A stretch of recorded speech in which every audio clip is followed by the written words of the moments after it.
आज की कहानी है मनु और खुशी की। ये एक ऐसी कहानी है जो हजारों लाखों स्क्रीन्स पर हर रोज जन्म लेती है और कभी-कभी उन्हीं स्क्रीन्स पर खत्म भी हो जाती है। तो चलिए देखते हैं इस डिजिटल दोस्ती के बनने और बिखरने की पूरी कहानी। शायद हम स्क्रीन्स पर ही अच्छे लगते थे, हकीकत में हम एक दूसरे को संभाल नहीं पाए। ये खुशी का भेजा हुआ आखिरी मैसेज था। ये शब्द अपने आप में एक पूरी कहानी है। लेकिन सवाल ये उठता है कि एक कनेक्शन जो इतना मजबूत लग रहा था, वो इस मोड़ तक पहुंचा कैसे? कहानी का अंत होता है एक अजीब सी खामोशी से। एक ऐसी खामोशी जहां नोटिफिकेशंस अचानक आने बंद हो जाते हैं, प्रोफाइल्स ब्लॉक हो जाती हैं और यूजर नेम बदल जाते हैं। सब कुछ बस एक क्लिक में खत्म। लेकिन हर अंत की एक शुरुआत भी तो होती है। तो चलिए वापस चलते हैं उस दिन पर जब ये कहानी शुरू हुई थी। जगह थी YouTube की एक खचाखच भरी हुई लाइव स्ट्रीम, जहां हजारों कमेंट्स की भीड़ में दो लोगों के कमेंट्स एक दूसरे से टकराए। तो स्क्रीन के एक तरफ थे मनु, जो अपने शांत स्वभाव और गेमिंग के लिए जाने जाते थे और उस स्ट्रीम के मॉडरेटर भी थे। और दूसरी तरफ थी खुशी, जो उस स्ट्रीम पर नई थी और अपनी हाजिर जवाबी और इमोजीज से सबका ध्यान खींच रही थी। मतलब दो बिल्कुल अलग ऑनलाइन दुनिया के लोग। और सोचिए, कनेक्शन कितनी आसानी से बना। पहले दिन सिर्फ एक दूसरे के कमेंट्स पर हा रिएक्ट किया, कुछ ही दिनों में बातें होने लगी और अगले हफ्ते तक तो एक दूसरे को स्ट्रीम पर ढूंढना जैसे एक आदत सी बन गई। और फिर कहानी पब्लिक चैट की भीड़ से निकलकर पर्सनल कॉल्स की दुनिया में आ गई। एक महीने के अंदर ही घंटों तक चलने वाली फोन कॉल्स और वॉइस नोट्स का सिलसिला शुरू हो गया। वो दोस्ती अब बहुत गहरी हो चुकी थी। इस रिश्ते की सबसे खूबसूरत बात पता क्या थी? एक दूसरे की परवाह। जब मनु कभी परेशान होता था तो खुशी उसके लिए गाने गाती थी, सिर्फ इसलिए कि उसे बेहतर महसूस हो।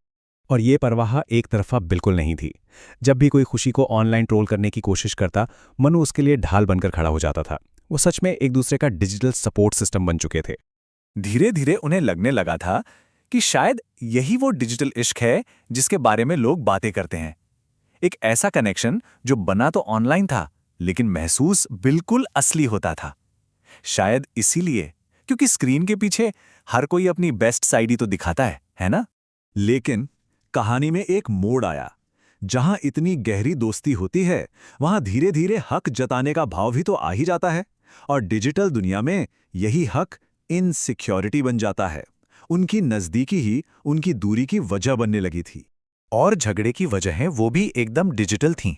जैसे मनु का किसी और लड़की की स्ट्रीम पर जाना खुशी को परेशान कर देता था, या खुशी का देर रात तक ऑनलाइन रहना मनु को बेचैन कर जाता था। अब छोटी छोटी बातें बड़े बड़े झगड़ों में बदलने लगी थीं। और फिर एक दिन एक ऐसी ही छोटी सी बात पर शुरू हुआ झगड़ा इतना बढ़ गया कि दोनों के बीच की दोस्ती से ज्यादा बड़ा उनका ईगो हो गया। उस दिन उनकी दोस्ती हार गई और अहंकार जीत गया। और इसके बाद जो हुआ वो एक बहुत ही ठंडा, मैकेनिकल, डिजिटल प्रोसेस था।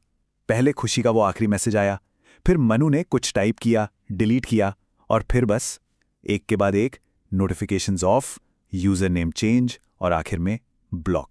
एक पल में वो फिर से दो अनजान अकाउंट्स बन गए। बस फर्क इतना था कि इस बार इन अनजान अकाउंट्स के पीछे एक दोस्ती की यादें थीं, जो अब बस डिजिटल घोष की तरह थी।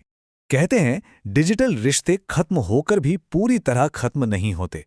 आज भी जब मनु किसी लाइव स्ट्रीम में खुशी नाम पढ़ता है, तो एक पल के लिए उसका दिल ठहर सा जाता है।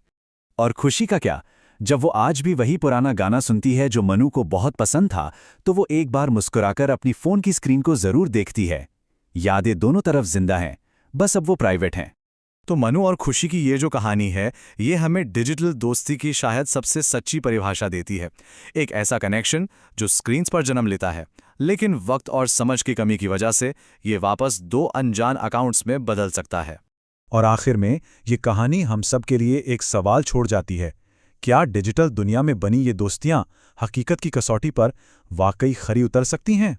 सोचने वाली बात है, नहीं?